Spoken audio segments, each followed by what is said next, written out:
Kumakaway na naman si Charlene. Japanese-style B&B tour. Storage area, kung hobby mo ang magsampay. Extra beds, kung hobby mo ang maging extra. Sa aparador na to, may compartment para sa banyo.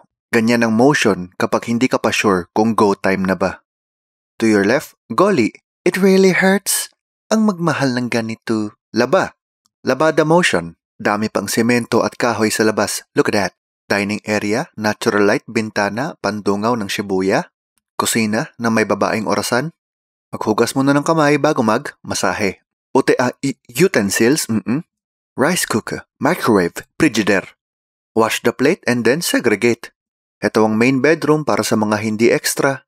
Yan ang itsura kapag late na gumising at kailangan mo na tumakbo. But you also have to move forward. Sa extra bedroom, dito ang extra bed.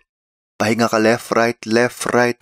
Good morning, good night ay siya nga pala, loves. May binaon kami dito. Nagbaon kami ng mga tao. De joke lang. Big group kami. Living in the living room. Kalma na ang likot mo, day. Uy, may kumakatok, be. Tao po.